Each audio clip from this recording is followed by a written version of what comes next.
দুনিয়াতে আমি আজকে আছি, কালকে নেই, এক সেকেন্ডের কোনো ভরসা নেই। আর পরকাল এমন এক জিন্দিগি যার শুরু আছে, শেষ। প্রিয় ভাইয়েরা আমার, দেখেন এই শাওয়াল মাস রাসূল আরবি সাল্লাল্লাহু আলাইহি ওয়াসাল্লাম তিনি বলেছেন, আল্লাহর কোনো বান্দা যদি পুরা এক মাস রোজা রেখে শাওয়াল মাসের 6টি রোজা রাখে, কয়টি রোজা? 6টি রোজা রাখে, তাহলে সে যেন সারা বছর রোজা রাখলো।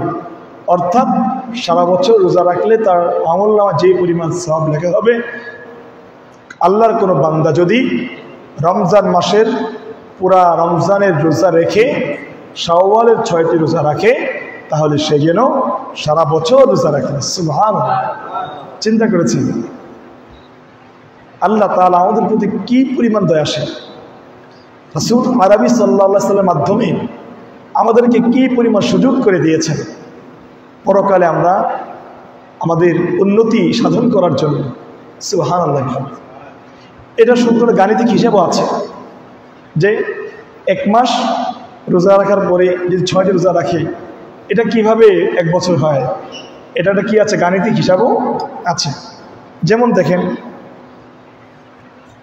কোরআনে কারিমে আছে, কোনো মানুষ যদি কি করে একটা নেক আমল করে, তাহলে তাকে 10 গুণ সওয়াব দেওয়া হয়। অর্থাৎ একে 10, একে কি 10, ফালাহু আশরু আমসালিহা। হ্যাঁ, তো আপনি হিসাব করেন 30টা রোজা আমরা রাখি, এটাকে আপনি 10 দিয়ে গুণ দেন, কতটা হয়? 30 10 কত বলেন, জোরে বলেন। 300, তাই না? আর কটা রোজা এদিকে? 6টা রোজা। তাহলে আমরা 30 রোজা রাখলাম, মানে আমরা 300 রোজা রাখলাম। সুবহানাল্লাহ বলেন, জোরে বলেন, আবার বলেন সুবহানাল্লাহ।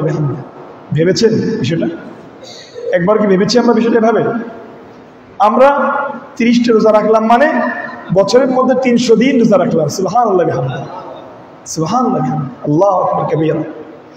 তারপরে আসেন 6টি রোজা। কয়টি রোজা? 6টি রোজা, শাওয়ালের 6টি রোজা। হিসাব করে দেখেন, এখানে 6কে আপনি 10 দিয়ে গুণ দেন, কত হয়? 6 10 মিলেছে কি? 360 দিন। এখন আপনারা বলবেন, হুজুর আমাদের তো জানি আমরা 365 দিন, এটা তো খ্রিস্টাব্দ অনুযায়ী। কি অনুযায়ী? খ্রিস্টাব্দ অনুযায়ী এটা নির্ধারিত, কিন্তু চাঁদের হিসেবটা সর্বোচ্চ 29 মাস, 30 দিনে মাস যায়, আর না 29 দিনেও কি যায়। আপনার গড় অনুযায়ী 360 দিনই হয়, চাঁদ অনুযায়ী। হিজরি সন অনুযায়ী কি হয়? 360 দিনই বছর হয়ে যায়, কম আর বেশি। ঠিক আছে, বুঝতে পেরেছেন? গাণিতিক মিলটা পেয়েছেন আপনারা? সুবহানাল্লাহ। দেখেন আমরা যে 5 ওয়াক্ত নামাজ পড়ি, এটা আমরা কয় ওয়াক্ত নামাজের সওয়াব পাই বলতে পারেন? একটু বলেন, একটু মিলান, 10 দিয়ে গুণ দেন, জোরে বলেন, আবার বলেন সুবহানাল্লাহ। এটারও কিন্তু আপনার মজার ঘটনা সবাই জানেন, জানেন না? রাসূল আরবি সাল্লাল্লাহু আলাইহি ওয়াসাল্লাম যখন মেরাজে গিয়েছিলেন, সবাই আমরা জানি না? কি বলেন? জানি তো আমরা, যে আল্লাহ রাসূল সাল্লাল্লাহু আলাইহি ওয়াসাল্লাম যখন মেরাজে যান, যাওয়ার পরে এখানে হলো অনেক লম্বা ঘটনা, আমরা জানি মোটামুটি। জানাটা মূল উদ্দেশ্য না, জানাটা গুরুত্বপূর্ণ, কিন্তু মূল উদ্দেশ্য না। মূল উদ্দেশ্য হলো কি? আমাদের আমল। সেটা বুঝতে পেরেছেন?